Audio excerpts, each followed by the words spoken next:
Bom, a vida, ela, em alguns momentos, nos surpreende, traz a nós vários tipos de sentimentos. E talvez muitos de vocês, nesse momento, estão com o coração, estão com seus corações tristes. Alguma coisa de ruim pode ter acontecido, você que está em casa também pode estar passando por algum momento difícil. Nós iremos cantar, nesse momento, o hino de número 150, o tema dele é Não Desistir.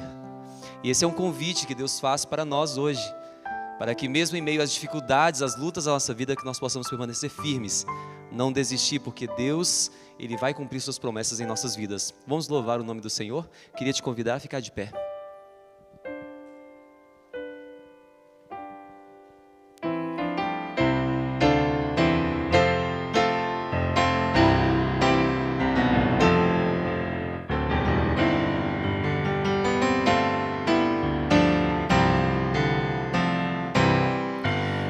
Dias há bem sei em que triste te sente, sem ter esperança e prazer, mas existe alguém que promete ajudar-te e forças à alma trazer. Não desistir, Cristo vem logo, breve aurora há de raiar. Não desistir, Cristo vem logo, não desistir, Ele virá. Este mundo, eu sei, já não vai muito longe e o mal vai em breve findar. Minha fé em Deus, sim, está bem firmada. Jesus logo vai regressar. Não desistir, Cristo vem logo, breve aurora há de raiar. Não desistir, Cristo vem logo, não desistir, Ele virá.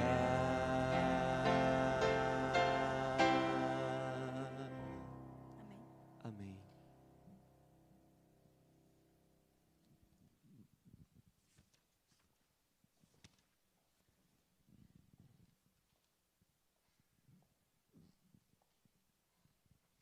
Permaneçamos de pé.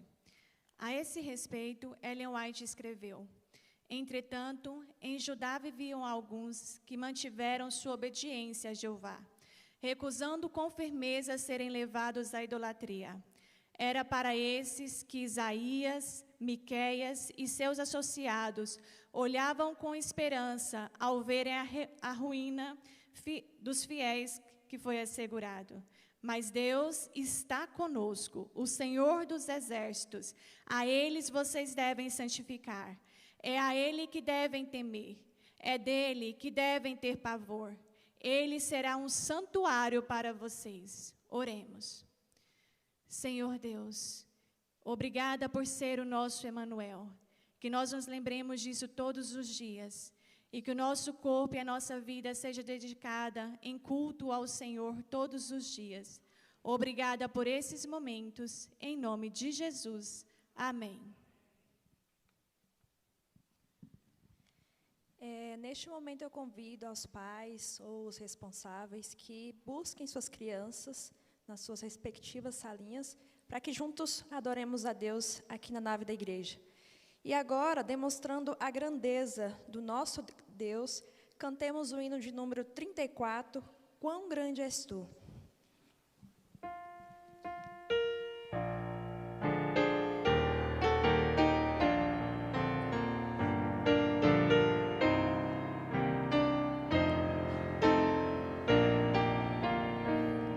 Senhor meu Deus, quando eu maravilhado fico a pensar nas obras de tuas mãos, estrelas mil a cintilar no espaço de teu poder em manifestação.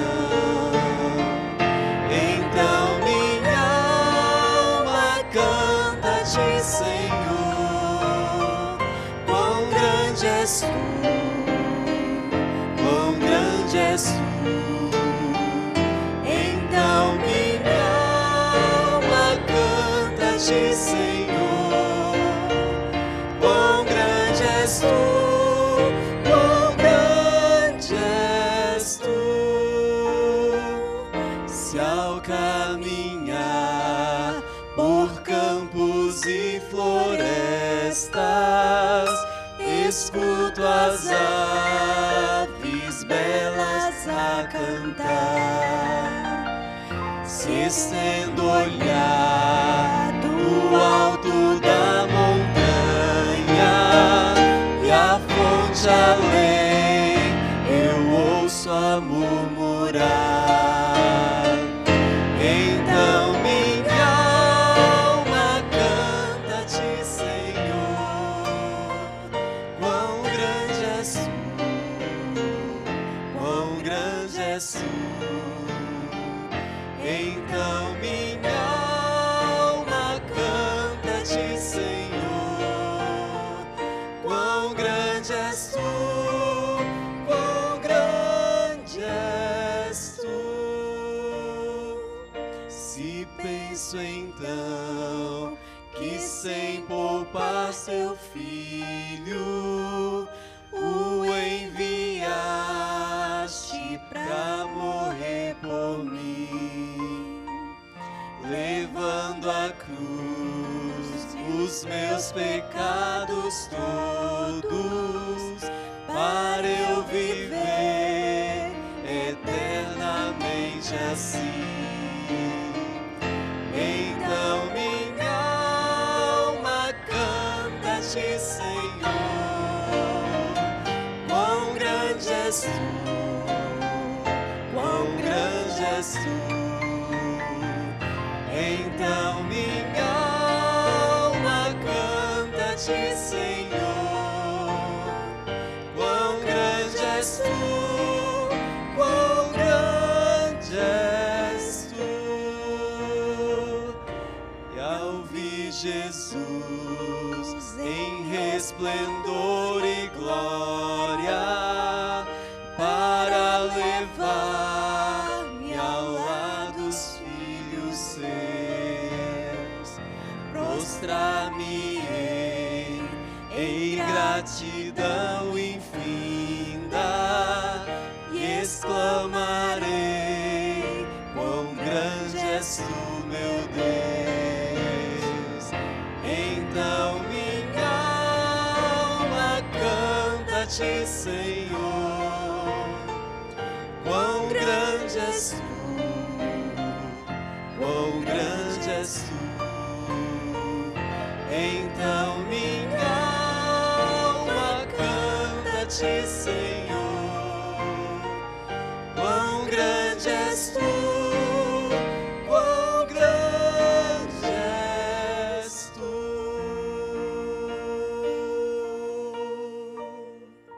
Amém.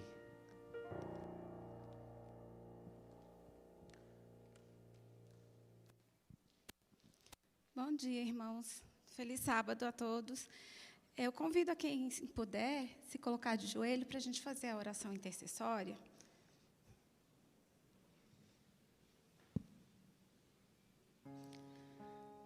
Pai querido, Deus de poder, Santíssimo, Deus Criador dos céus e da terra, Senhor que nos criou, nosso Deus maravilhoso, buscamos nesse momento a Tua presença, no nome santo de Jesus Cristo.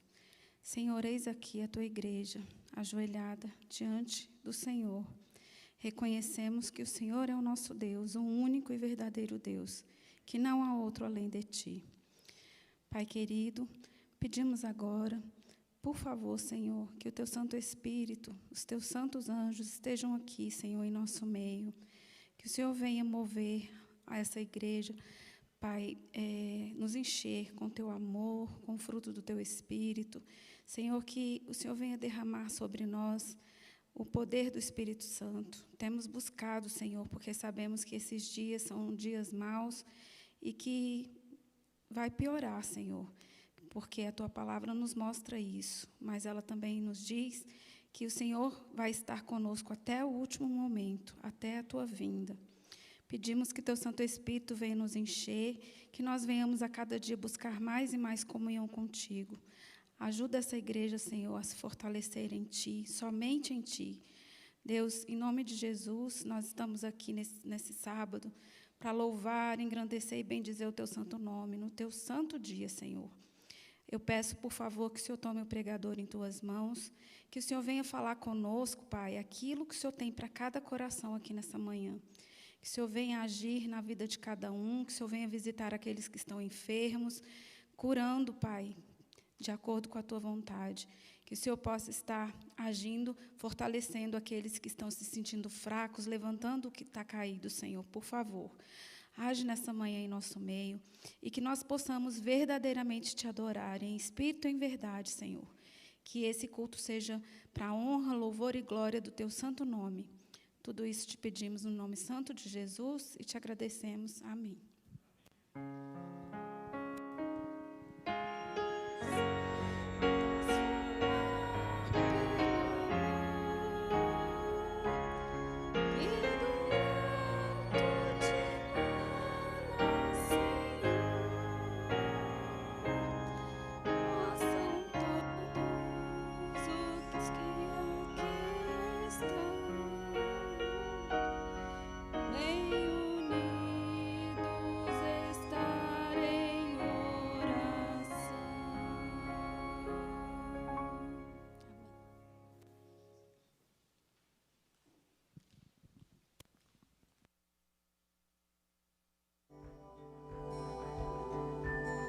Provai e vede. História de hoje: gesto inesperado. Este é Belisário Quispe, um serralheiro da cidade de Sucre, na Bolívia. Ele tem muitos clientes e trabalha no centro da cidade, junto à sua esposa, Célia Quispe, que tem um comércio muito frequentado e passa o dia todo vendendo artigos para cabelos. Ela é adventista e tenta ser fiel a Deus em todos os aspectos. Eu tenho um grande problema ao ir à igreja, porque meu esposo sempre se opõe que eu vá, porque ele acha que eu, ao ir à igreja, eu perco tempo. E esse é o problema que tenho. Estávamos construindo a minha casa e, ao final, ela não pôde ser terminada. Eu queria que terminassem um determinado dia, que cimentassem o contrapiso. Mas eles não puderam, então meu esposo e os pedreiros ficaram de fazer a laje num sábado. Para mim, esse era um problema. Eu não queria estar presente neste dia, mas meu esposo disse que eu tinha que ficar, porque quem cozinharia para os pedreiros? Então eu tinha que acatar ao que ele estava dizendo. Então eu não fui à igreja, nem eu, nem meus filhos. Todos nós fomos à construção para poder apoiar e não ter problemas com meu esposo. O grande problema de bater a laje foi o seguinte. No princípio tínhamos um acordo com os pedreiros de concretar a laje no mesmo dia. Então hoje começamos a bater a laje para não termos problemas. Mas depois do meio-dia, os pedreiros voltaram do almoço embriagados. Por isso não conseguiríamos terminar na hora marcada. Comecei a falar com os trabalhadores um a um, mas eles estavam muito bêbados. Mestre de obras, temos que terminar o trabalho, mestre. Vamos! Para piorar o problema, a água acabou e foi lamentável, pois não havia mais água em nenhuma das torneiras. Eu estava preocupado porque a tarde ia caindo e nós estávamos muito perto do anoitecer. Irmãos, posso ter um minuto da sua atenção, por favor? Escutem, vocês perceberam que a nossa irmã Célia não veio à igreja hoje? Então ela teve uma dificuldade, ela não pode vir justamente porque ainda falta uma grande parte da construção da laje. Então nós temos que dar um testemunho ao esposo. Precisamos ajudá-la. Então, irmãos, eu quero pedir agora a vocês, aos jovens, a uns 10 ou 15, para que possamos ir à casa da irmã. Quantos de vocês gostariam de ajudar? Pelo menos uns 10, sim? Podemos apoiar a nossa irmã? Muito bom, então vamos para lá. De repente, eu vi os jovens da igreja da minha esposa chegando com baldes de água, enxadas e pás. Eu não podia crer no que estava vendo.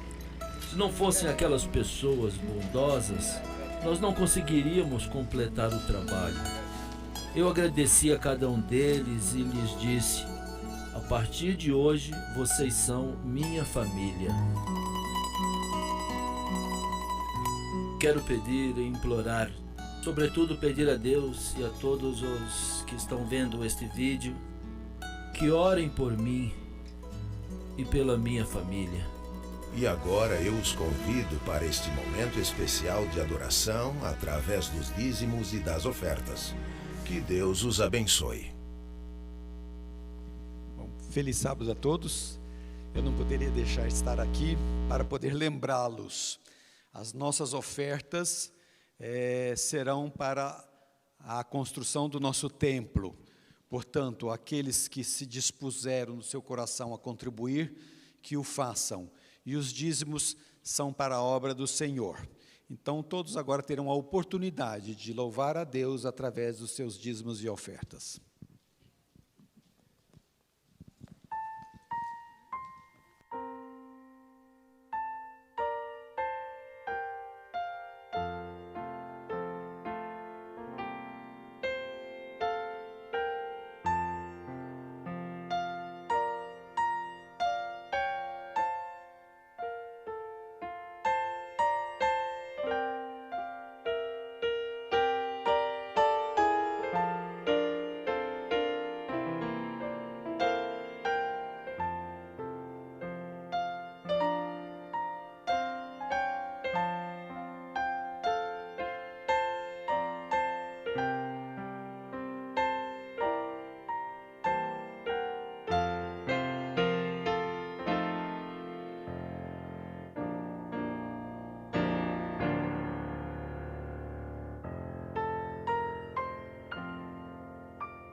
Vamos orar?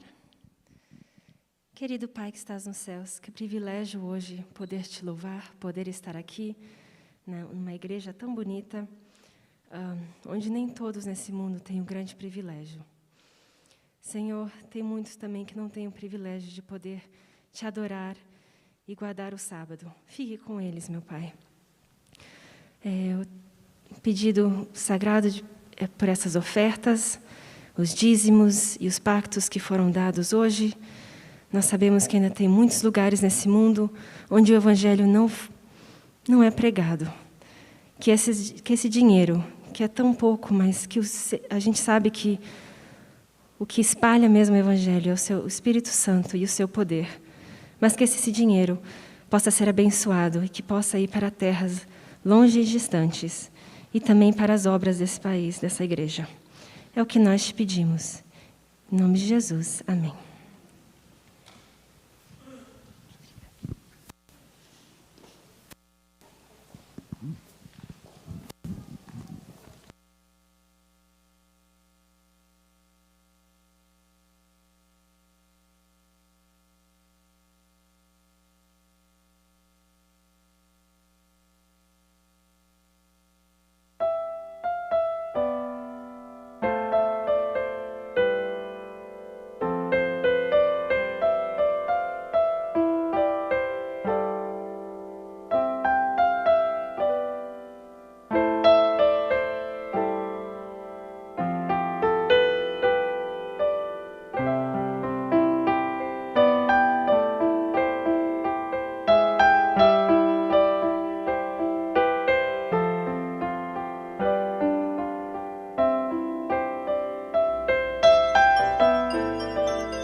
Bom dia. Ixi, não escutei, não. Pode ser a igreja toda. Bom dia. Aí, agora as crianças. Isso, muito bem. Bom sábado para todos vocês. Hoje eu vou contar uma história, mas antes de contar a história, eu fiquei um pouco triste, porque eu sei que tem algumas crianças que passam muito tempo na frente da televisão, na frente do celular, jogando o tempo todo. Ou então, quem tem em casa videogame, passa o tempo todo jogando videogame, não se exercita, não faz nenhum movimento, fica só sentado o tempo todo ali. Ah, mas eu fiquei sabendo que tem umas crianças, ó, são joias. Jogam bola, anda de bicicleta, brinca de pique-pega, que mais? Pula corda. Aí, é joia. É bom para essas crianças que fazem exercício. A gente tem que ficar sentado o tempo todo só na frente da TV ou do computador ou do celular?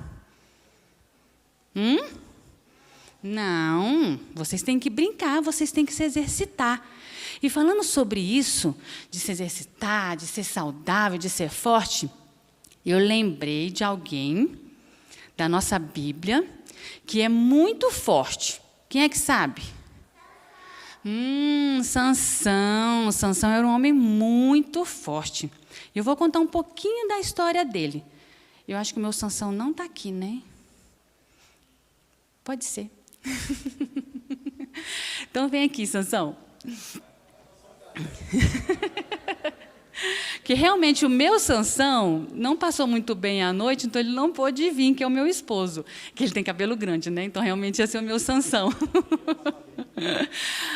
Mas eu vou contar um pouquinho antes da história de Sansão. Tinha a mulher, que era a mãe, e o pai. E a mãe orava muito a Deus, antes dela ter Sansão, né? Orava muito a Deus querendo ter o quê? Um filho, porque eles não tinham nenhum filho. E nessas orações, apareceu um anjo e foi conversar com ela. E ele falou para ela assim: olha, você vai ter um filho. Ela ficou muito feliz. E ele também falou para ela assim: só que eu vou te passar umas orientações. Você tem que comer coisas boas, saudáveis. Não pode ficar comendo coisa ruim, não. Hambúrguer, refrigerante, sorvete, doces, essas coisas não. São coisas saudáveis, frutas, verduras, legumes. Mas ela ficou muito feliz que ela saiu e foi contar ao seu esposo, de tanta felicidade. E o nome dele era Manoá. E ele também ficou muito feliz, porque era o que eles mais queriam, era ter um filho. Então, eles ficaram muito felizes. Mas ele ficou assim: poxa, mas eu queria mais orientação de Deus. Aí sabe o que ele fez? Ele orou para Deus e falou assim: Deus, manda novamente o anjo e pede para ele me dar mais orientações para a gente poder ensinar esse menino nos caminhos do Senhor. E aí Deus ouviu também a oração. E o anjo apareceu para Manoá e falou para Manoá também a mesma coisa que tinha falado para a mulher, né? Que tinha que cuidar do menino nos caminhos de Deus, né? E que ele seria um menino muito bondoso e muito especial. Nisso passou o tempo e Sansão cresceu nos caminhos de Deus, mas teve um momento que ele fez algumas coisas erradas e deixou o papai e a mamãe triste, e deixou também, sabe quem? O nosso Deus também. Mas depois ele se arrependeu do que ele tinha feito.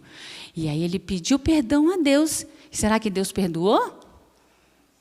Sim, Deus perdoa. Quando a gente pede, né, perdão, Ele perdoa. Então, quando Sansão também pediu, Deus também perdoou também a Sansão. E Sansão ficou com o coração bem aliviado. Agora eu vou dizer uma coisa para vocês. Deus quer que nós sejamos fortes e saudáveis. Para a gente ser forte, a gente tem o quê? Fazer exercício, né? Isso, muito bem, Arthur. Comer frutas, comer verduras, exercitar o corpo, né? O corpo não pode ficar assim, ou então só o dedo assim, fazendo exercício. Não, é todo o corpo, né? Andar de bicicleta. Isso, polichinelo, muito bem. Ele está sabendo, você faz, né? Pelo jeito, né? Muito bem, tem que fazer exercícios, porque faz bem para o nosso corpo, né? E não ficar só na frente da televisão ou do computador o tempo todo. E eu vou ler para vocês aqui um recadinho que Deus deixou para a gente, que está na nossa Bíblia, está em Salmos, capítulo 28, e o versículo 7. O Senhor é a minha força e o meu escudo. Com todo o coração eu confio nele. Olha que coisa mais linda, né? Quando nós temos Deus, Jesus dentro da gente, nós somos, fortes, além da alimentação que Deus nos deu, mas nós temos também Jesus perto da gente, nós somos fortes, e a gente temos que sempre confiar nesse Deus tão maravilhoso. Não é mesmo?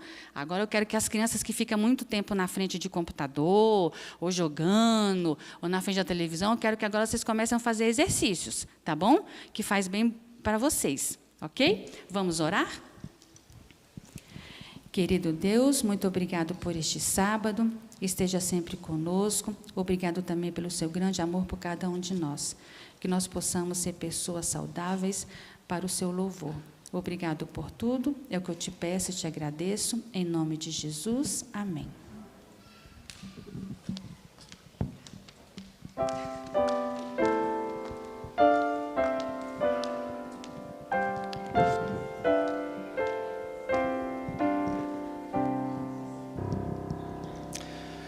Convido a igreja a se colocar de pé, nós iremos louvar o nome do Senhor.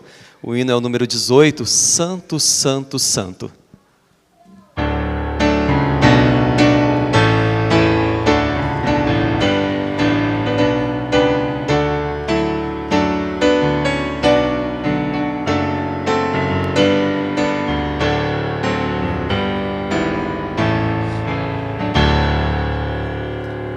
Santo, Santo, Santo, Deus onipotente,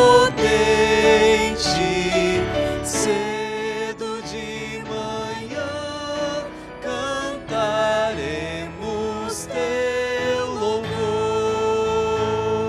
Santo, Santo, Santo, Deus Jeová triuno, és Deus excelso, nosso Criador. Santo, Santo, Santo, nós os pecadores não podemos ver tua glória sem tremor. Tu somente és santo, justo e compassivo,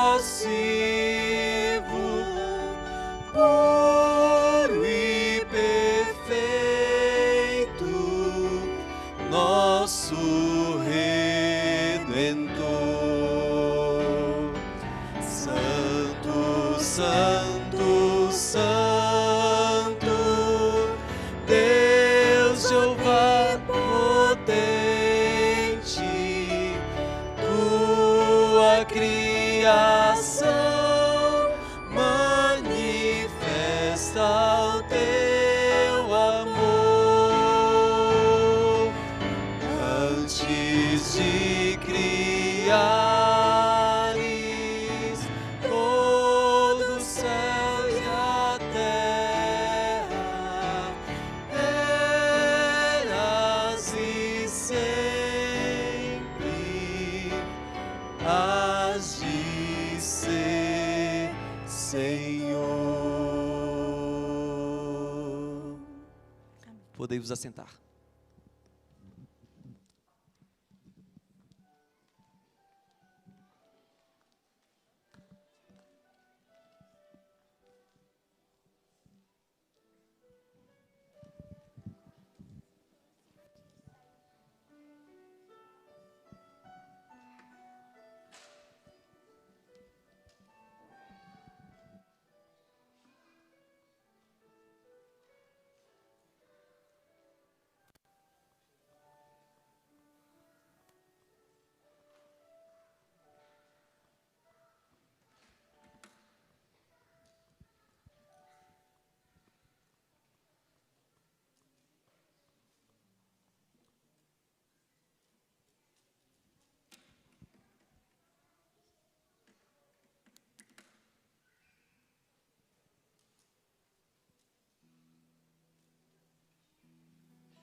Eu escuto um rumor espalhado entre as nações.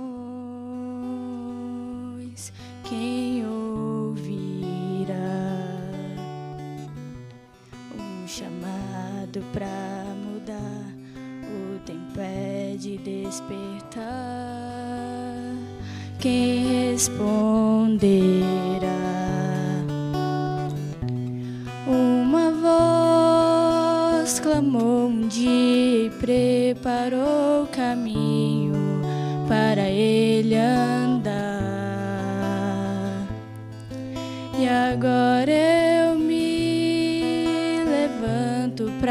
proclamar e anunciar que sua justiça virá. Chegará o momento em que verei, revestida em glória, quem mudou a história e prometeu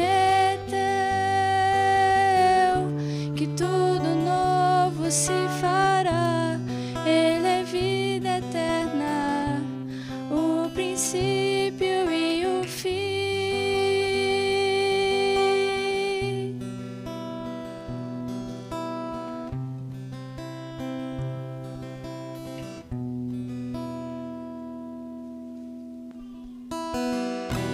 Em cada tempo, em cada ação, o momento é de escolher a quem servir. E se Deus está em mim, não há como não amar ao outro. Nisto é revelado o verdadeiro evangelho que ele veio ensinar. E sem medo do futuro eu aguardo o dia em que ele virá. Chegará o momento em que verei, revestida em glória, quem mudou a história e prometeu que tudo novo se fará. Ele é vida eterna, o princípio e o fim. Eu verei quem mudou a história e prometeu que tudo novo se fará. Ele é vida eterna, o princípio e o fim.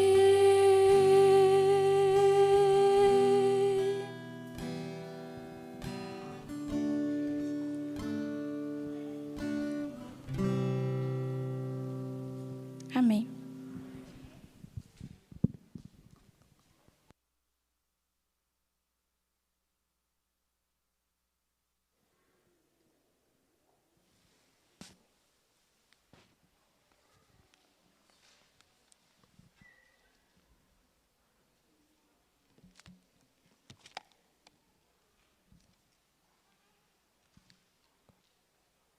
Bom dia a todos, bom sábado.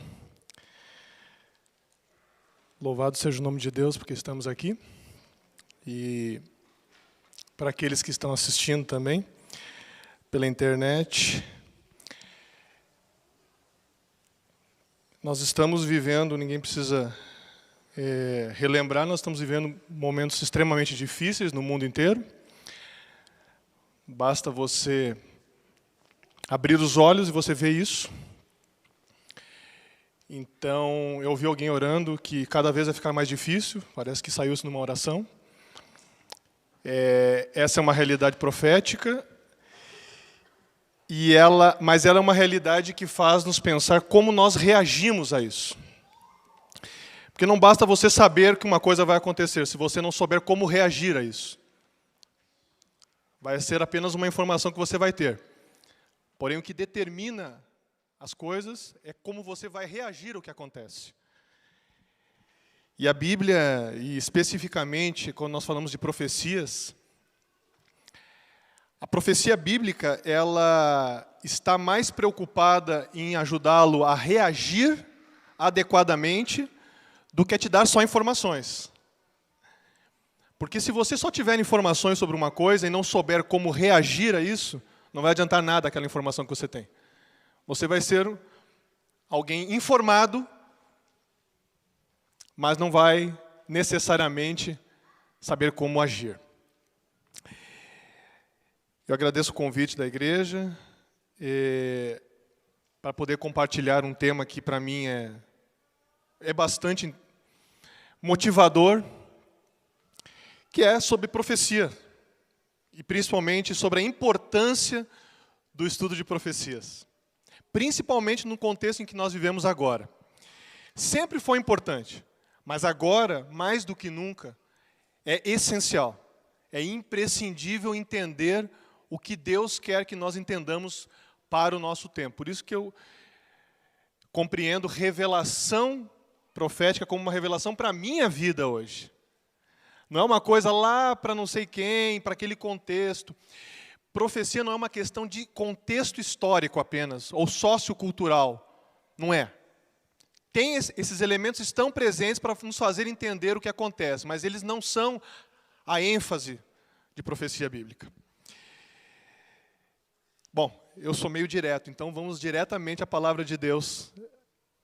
Abra sua Bíblia em Apocalipse, capítulo 1. Nós vamos orar mais uma vez, você que está nos acompanhando. Apocalipse, capítulo 1. Esse é o nosso texto de reflexão. Eu quero orar mais uma vez com vocês.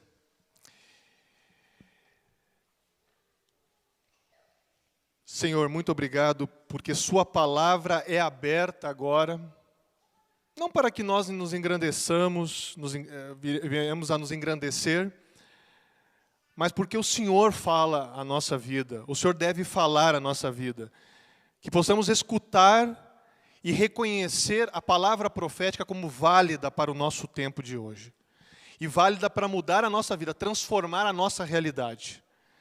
Toma a vida de cada um que acompanha de alguma maneira esse momento de reflexão, em nome de Jesus, amém.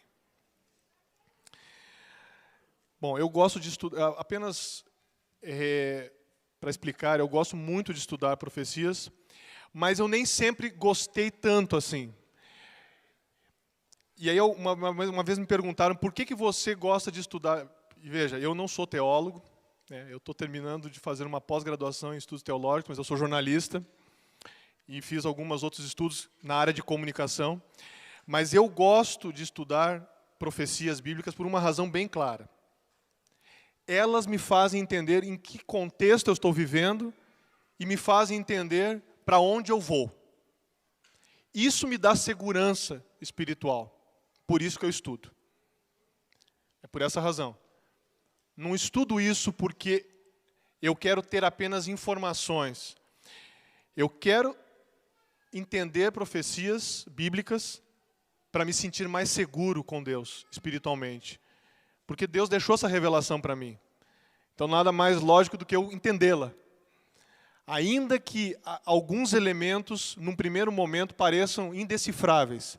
As profecias, elas não são impossíveis de ser compreendidas. Elas estão abertas. O livro do Apocalipse quer dizer uma revelação. É algo que está descoberto, que precisa ser entendido para o nosso benefício espiritual.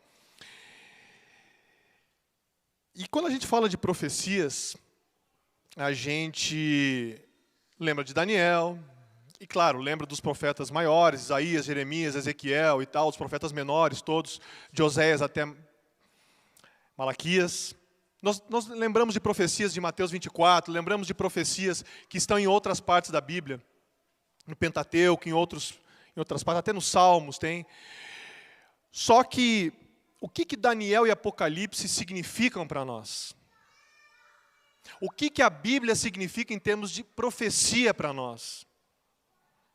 O livro de Daniel foi selado até o tempo do fim.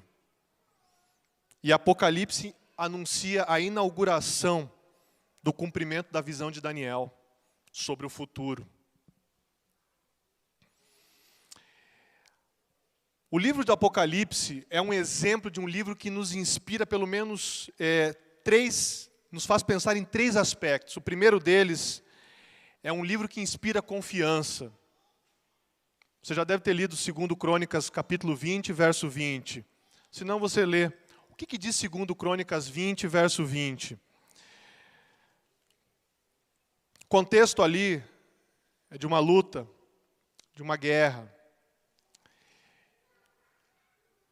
E você tem Josafá como um rei que vai lutar contra Amon e Moabe. E é interessante que o preparo para essa guerra é um preparo espiritual. Se você perceber, a grande ênfase em toda a história do antigo Israel, o preparo para as batalhas era essencialmente um preparo espiritual.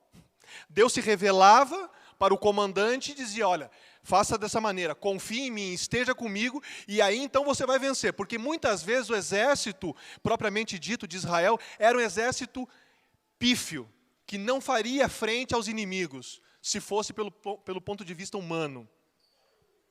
Deus sempre agia e ia à frente, e contava com a adesão dessa liderança ao plano dele.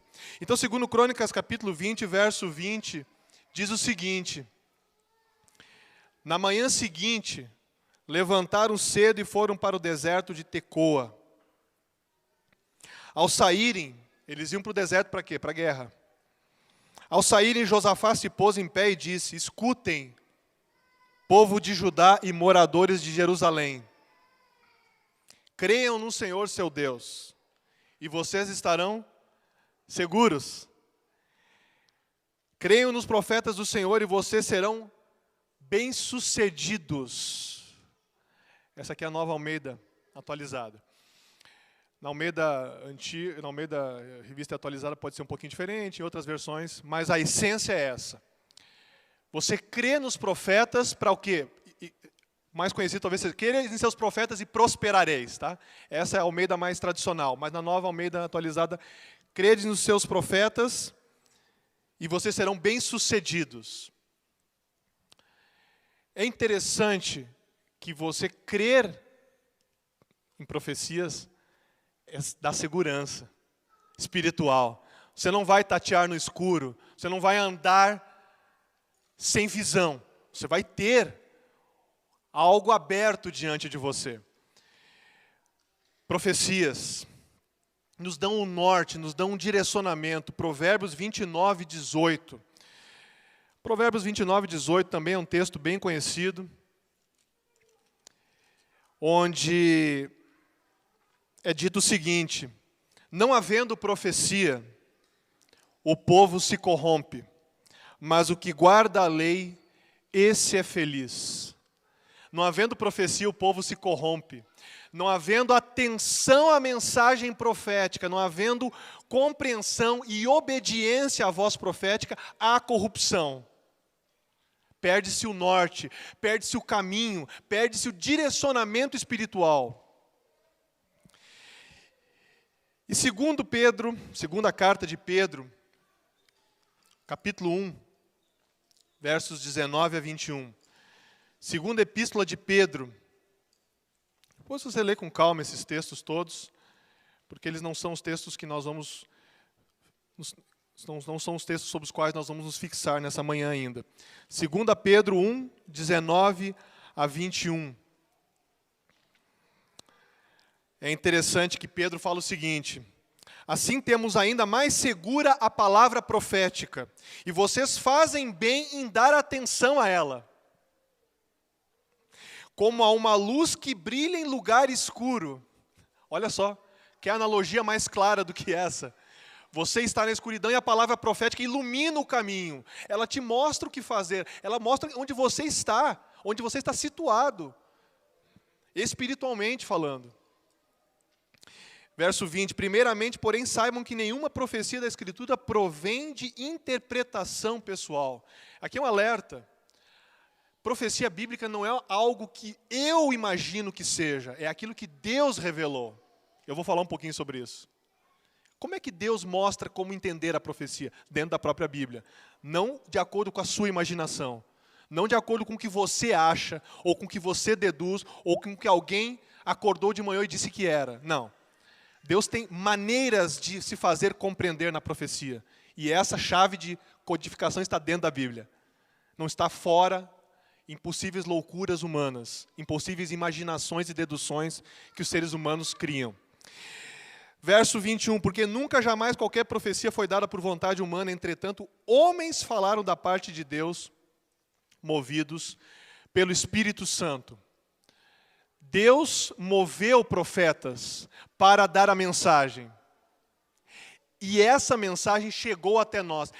É bem verdade que muitas profecias, que eles chamam tecnicamente de profecia clássica, as de Isaías, Jeremias, Ezequiel, muitas delas eram condicionais para um povo em determinada circunstância. Povo antigo de Israel, povo antigo de Judá, vocês conhecem a história, basta ler 1º e 2º Reis, 1º e 2º Crônicas, vocês vão ver toda a cronologia que tem ali.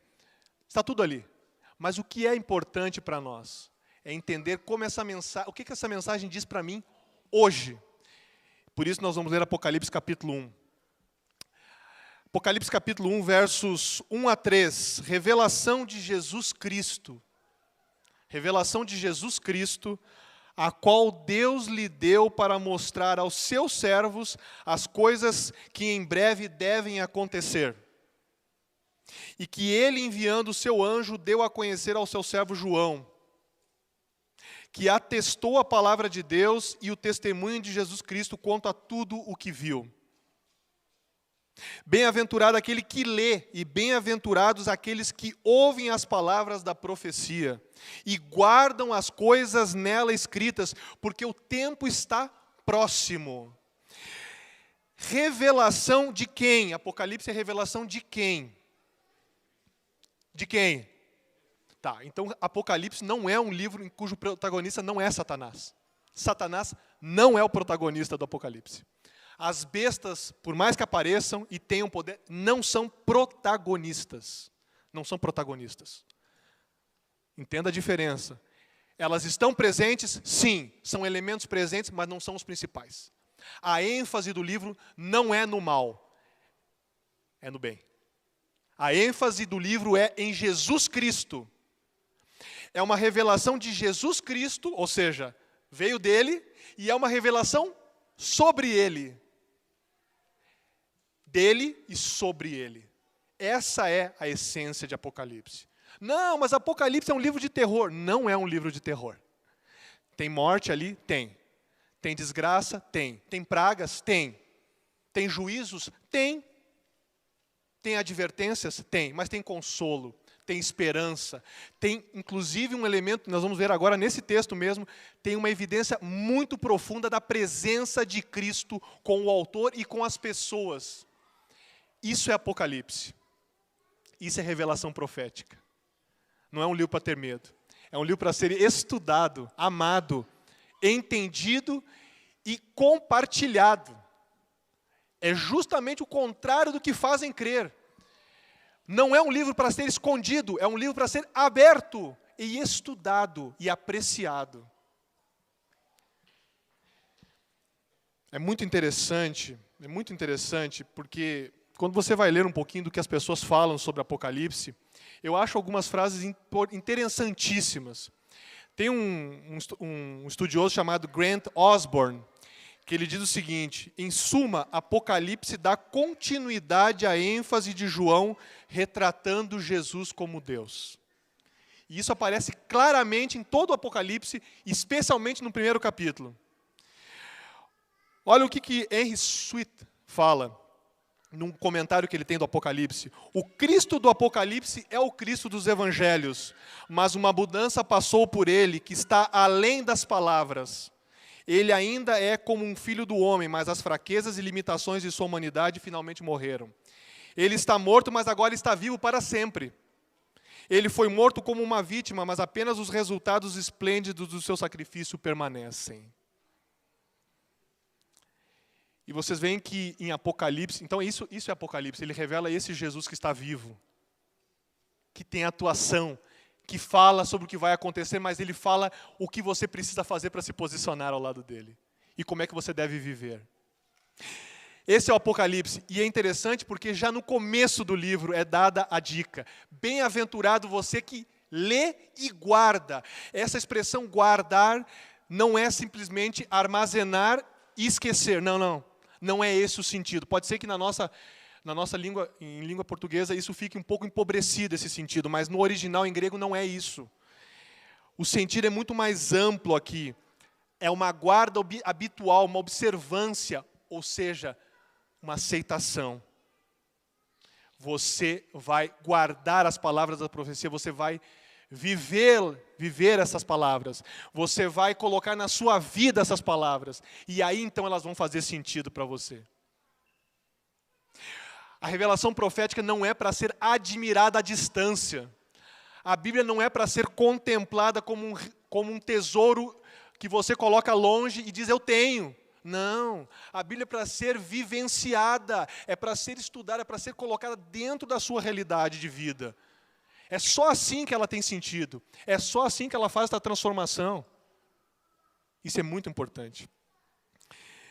Isso é muito importante. Finalmente, Ellen White, então, que nós temos como uma voz profética, ela vai nos dizer que Daniel e Apocalipse devem merecer atenção como nunca antes na história da nossa obra. Isso ela fala em Testemunhos para Ministros. Por que é tão importante estudar esses livros? Por que é tão importante entender a mensagem deles? Porque essa mensagem deles é a mensagem para a nossa vida hoje. E será ainda para o futuro, se nós estivermos ainda às portas da volta de Jesus. O que diz Apocalipse 1 ainda? O que diz na sua Bíblia, dos versos 4 a 8? Vejam a beleza desse livro. João, às 7 igrejas que estão na província da Ásia, que a graça e a paz estejam com vocês da parte daquele que, olha como ele apresenta Jesus, da parte daquele que o quê? Que é, que era e que há de vir. Deus, Jesus e Espírito Santo são apresentados aqui, da parte dos 7 Espíritos que estão diante do seu trono e da parte de Jesus Cristo, a fiel testemunha, o primogênito dos mortos e o soberano dos reis da terra. Aquele que nos ama e pelo seu sangue nos libertou dos nossos pecados e nos constituiu reino, sacerdotes para o seu Deus e Pai, a Ele a glória e o domínio para todos sempre. Amém. Eis que Ele vem com as nuvens e todo olho o verá, até mesmo aqueles que o traspassaram, e todas as tribos da terra se lamentarão por causa dele. Certamente, amém. Eu sou o Alfa e o Ômega, diz o Senhor Deus, aquele que é, que era e que há de vir, o Todo-Poderoso. Vocês percebem aqui algumas coisas, não dá para falar de tudo que tem aqui, esses versos são riquíssimos. Mas há muitas coisas que não podem deixar de ser ditas. Apocalipse é sobre um Jesus vencedor, que venceu a morte, que nos dá a esperança da redenção, que nos oferece a graça salvadora. É disso que Apocalipse fala. Ele fala de um Deus que é, o que era e que será. Ele fala dos 7 Espíritos, uma alusão ao Espírito Santo, que está atuando na vida das pessoas, levando elas a entender o que Jesus ensinou, o que Deus nos revelou. E fala da breve volta de Jesus. Ele vem com as nuvens, todo olho verá. E aí termina dizendo, essa parte termina dizendo, eu sou o Alfa e o Ômega. Ou seja, nada é maior do que eu. Nada é maior. Eu sou o princípio e o fim. Eu sou todo-poderoso. Jesus aqui não é, aqui a imagem de Jesus no Apocalipse 1, não é mais a do homem crucificado numa cruz, é de aquele que já venceu a morte, já ressuscitou, já ascendeu e está vivo. E se nós estudarmos mais o Apocalipse, nós vamos ver que ele está intercedendo por nós. Isso está nos capítulos 4, no capítulo 5, Hebreus fala disso. Ele está intercedendo por nós. Ele não está apático, indiferente, à distância. Não, você percebe aqui que ele está perto das pessoas, ele está junto, ele está próximo de nós. É muito interessante, é muito interessante. Tem muitas coisas aqui que poderiam ser ditas. Aqui fala que ele é o primogênito, não é que ele foi necessariamente no sentido de ser o primeiro que ressuscitou, mas a ressurreição dele tem uma importância que transcende. Por que ela tem uma grande importância? Porque ele ressuscitou para nos salvar. Ele é que nos dá a salvação está nele. Essa é uma esperança muito linda, e ela está no livro do Apocalipse. Então, o Apocalipse não é um livro de terror, não é um filme de terror, é um filme de esperança, é um livro de esperança. A minha grande motivação nessa manhã é deixá-los entusiasmados para estudar esse livro. Eu oro a Deus para que depois dessa mensagem você tenha a vontade incontida de sair estudando esse livro. para que você veja nele um livro de amor de Deus, de esperança, e não de desgraça, e não de medo.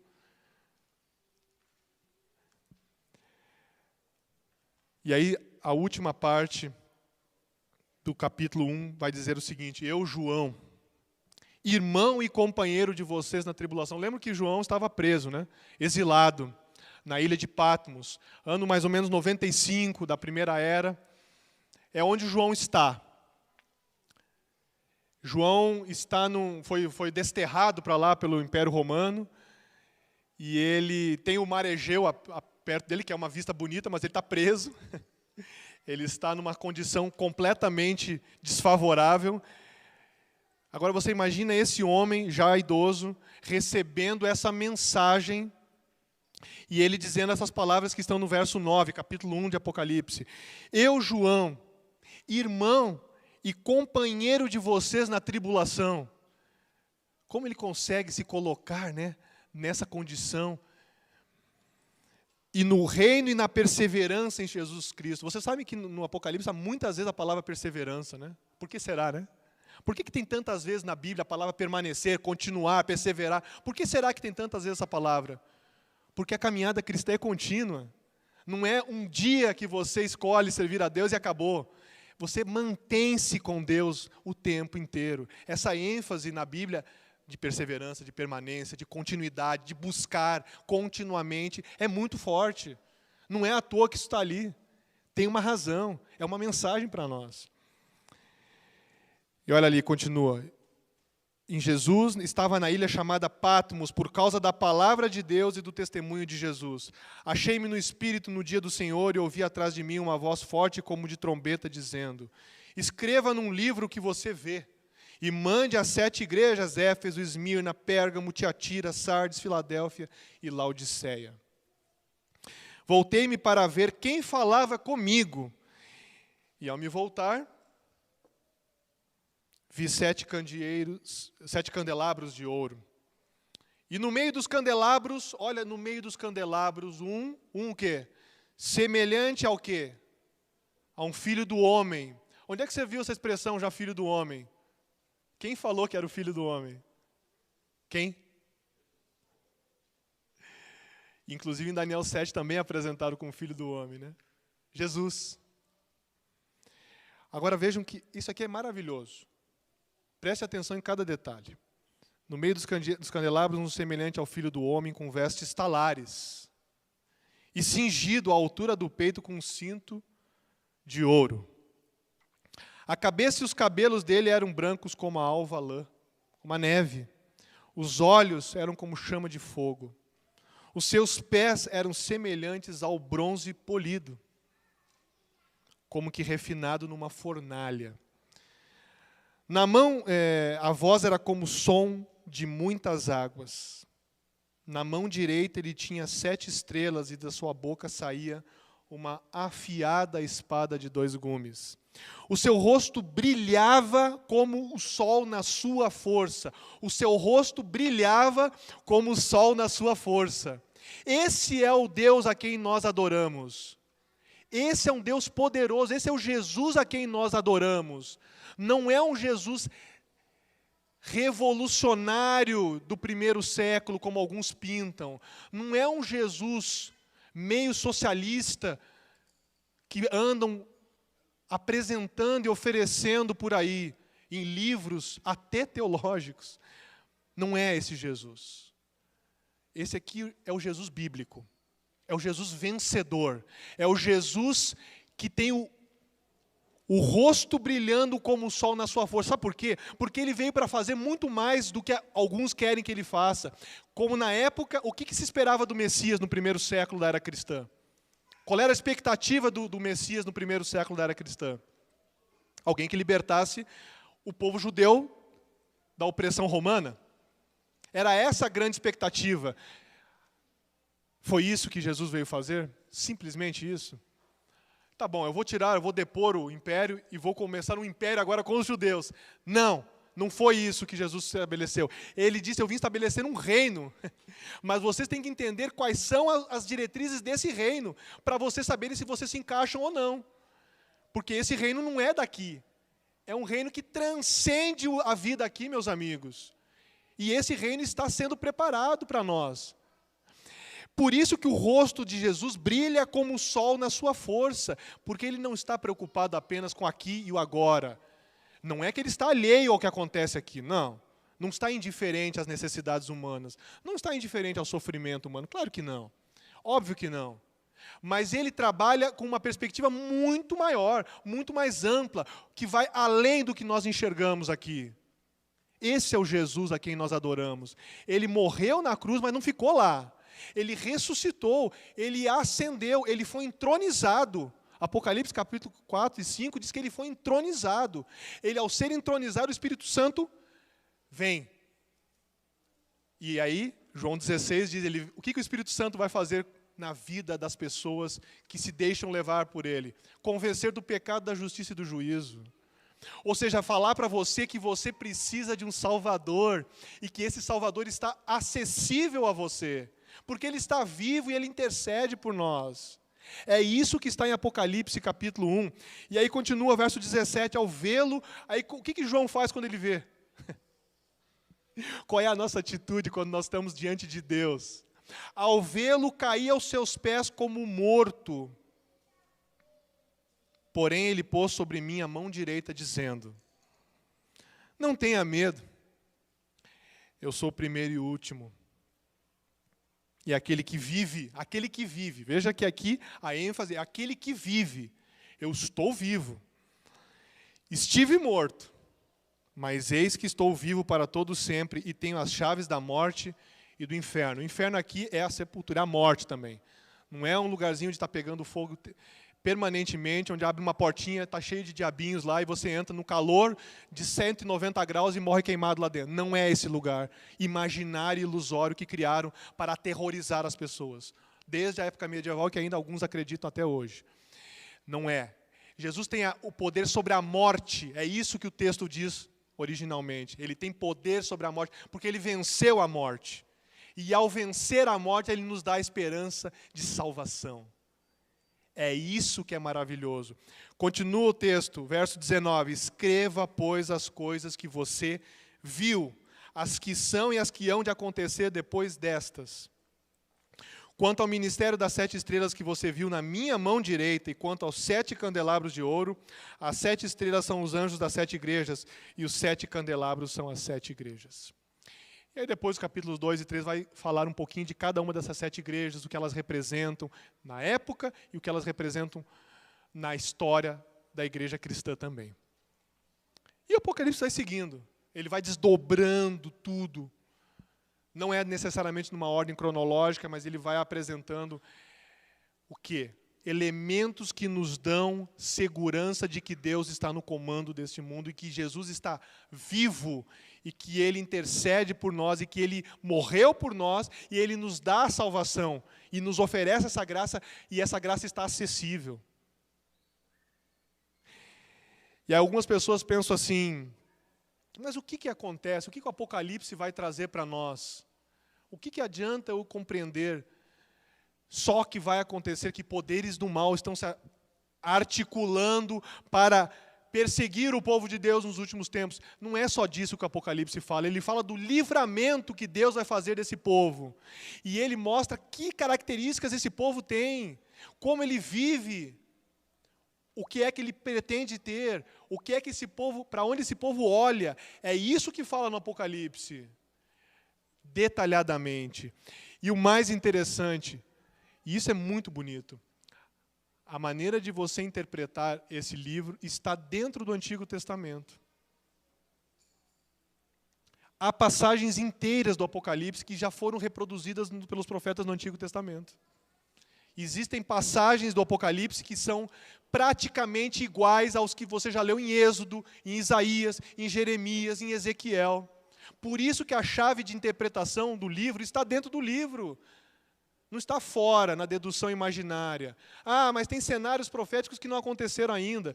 Eles não foram descritos. É verdade, é claro, tem coisas que não aconteceram ainda, elas vão acontecer. Mas o sentido do que elas têm já foi revelado dentro do livro. Aquilo que elas significam espiritualmente já está dentro do livro.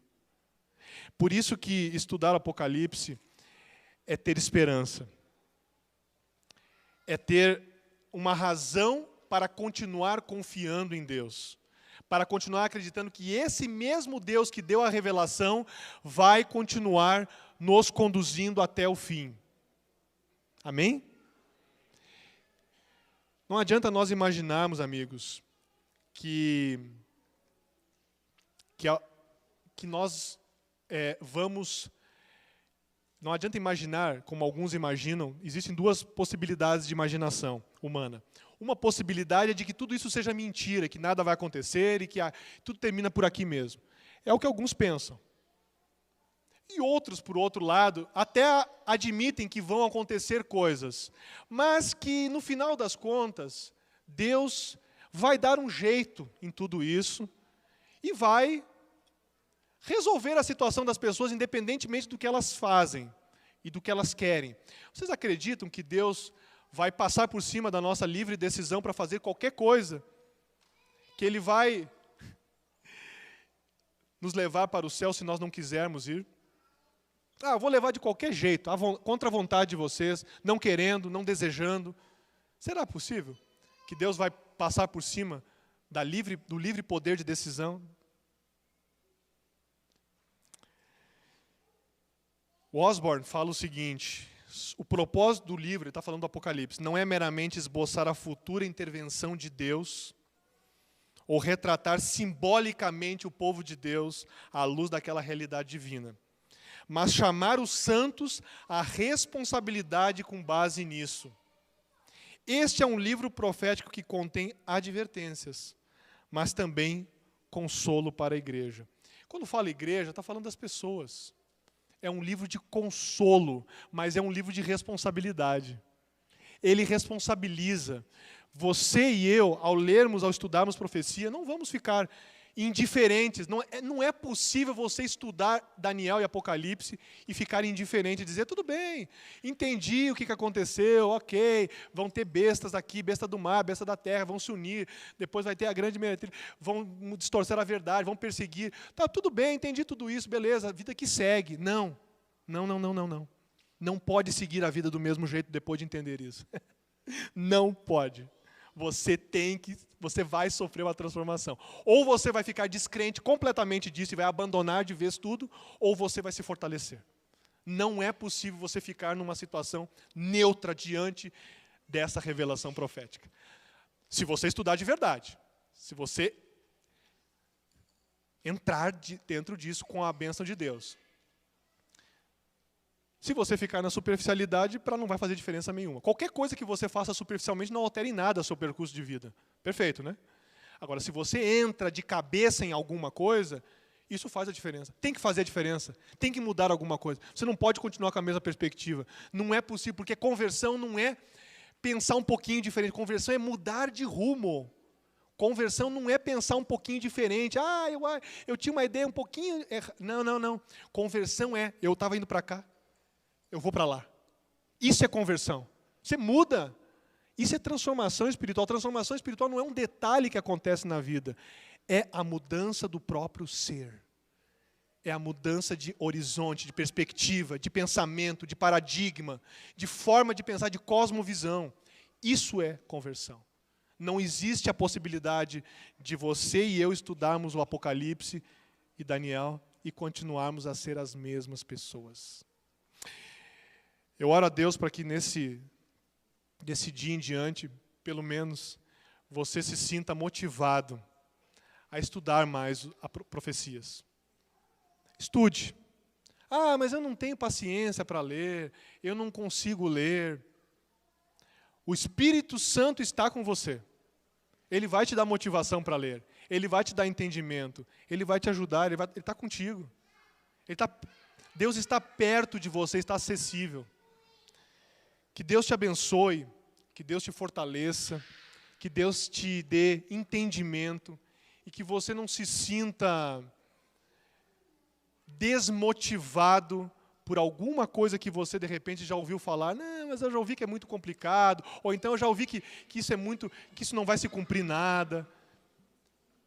Busque estudar por você mesmo. Bem-aventurados aqueles que leem e bem-aventurados aqueles que ouvem as palavras e guardam as coisas nela escritas.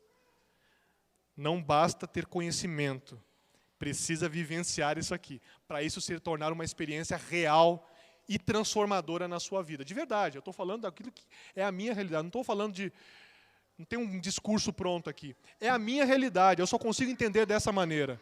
Você pode até entender de outra forma, mas, para mim, estudar profecias mudou a minha forma de me entender, inclusive como adventista, como alguém que está esperando a volta de Jesus. Se eu não entender dessa maneira, o que é que eu estou fazendo aqui? Eu tenho que me perguntar. Ocupando um espaço, respirando por um tempo, é só isso que é a vida? E depois acaba. Vocês estão vendo aí o que a Covid faz, ceifa vidas de uma hora para outra. É só isso que vai constituir a vida humana? Não. Eu preciso pensar que tem um Deus que me mostra que tem muita coisa além ainda e que Ele está perto de mim. Que Deus te abençoe. Amém.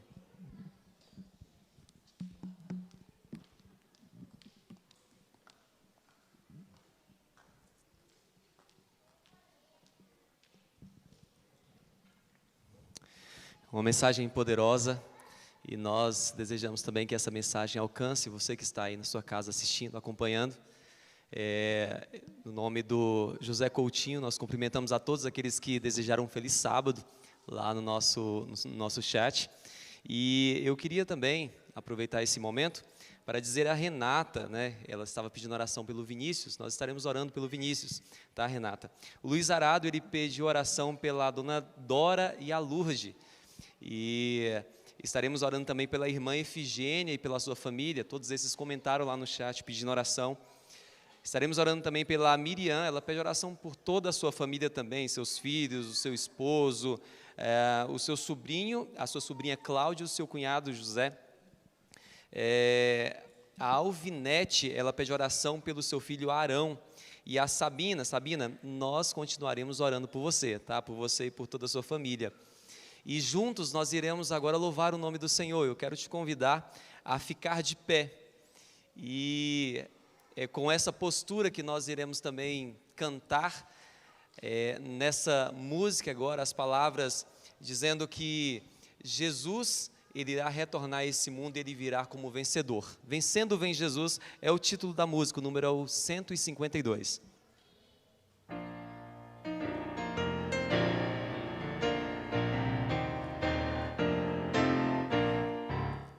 Já refugia a glória eterna de Jesus, o Rei dos Reis. Breve os reinos deste mundo ouvirão as suas leis. Os sinais da sua vinda mais se mostram cada vez. Vencendo vem Jesus. Glória, glória, aleluia. Glória, glória.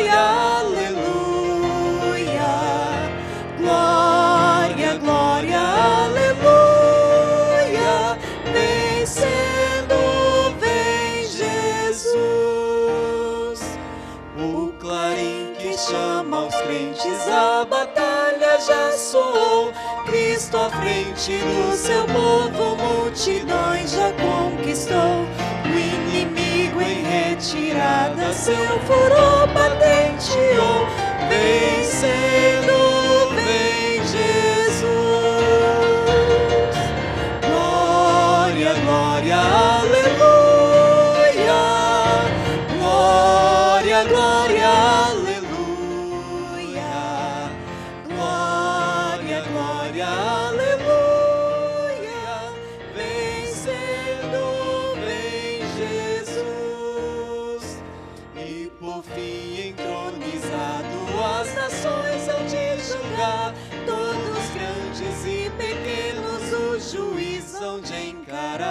E os remidos triunfantes em fulgor hão de cantar.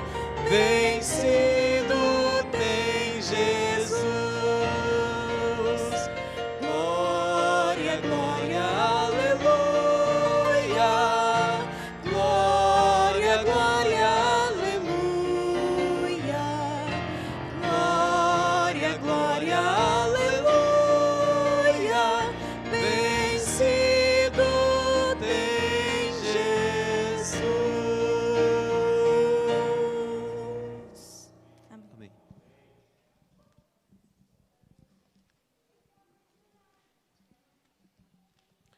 Vamos orar?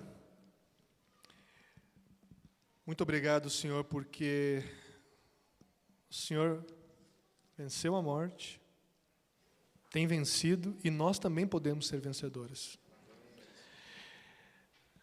Sinceramente, Senhor, nos ajude a estudar mais profecias. Nos ajude a gostar de estudar aquilo que é a revelação para a nossa vida, para a nossa atualidade, para o nosso futuro. Dá esperança a todos. Que as palavras do Apocalipse, Daniel, sejam extremamente motivadoras para a nossa caminhada espiritual. Que elas façam sentido na nossa caminhada. E que a gente fique tão animado com isso que queira compartilhar com os outros, estudar mais, conhecer, se aprofundar. Torne o estudo da Bíblia algo real no nosso cotidiano. Que estudar a sua palavra não seja uma obrigação, uma moda, um hábito passageiro, mas seja uma experiência de vida. Por favor, toma a vida de cada um aqui, cada um tem suas lutas, tem suas dúvidas, suas incertezas, seus medos. Que o Senhor esteja próximo de nós, nos dando a certeza da sua salvação. A certeza da sua graça salvadora e transformadora. Que muda, não apenas um pouquinho o jeito de ser, muda tudo. Transforme completamente a nossa vida. Nossos pensamentos, nossas perspectivas, nossa forma de enxergar as coisas ao nosso redor. Toma essa congregação, essa comunidade de fé, que se desenvolva espiritualmente, para fazer a diferença em um mundo que precisa desesperadamente do Deus bíblico, do Deus revelado na sua palavra. Em nome de Jesus, amém. Com o pequeno hino Graça, Amor e Comunhão, finalizemos o culto desta manhã.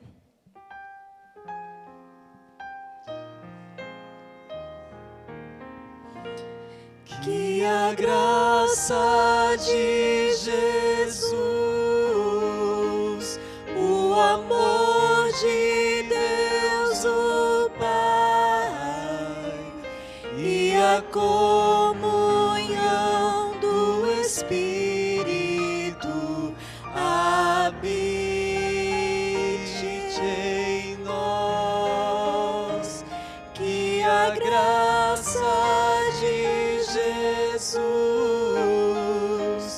o amor de Deus o Pai e a comunhão do Espírito em nós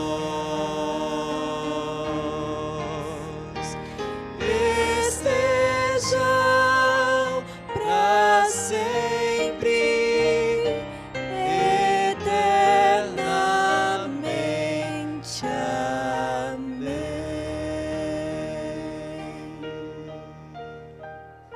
Bom sábado a todos.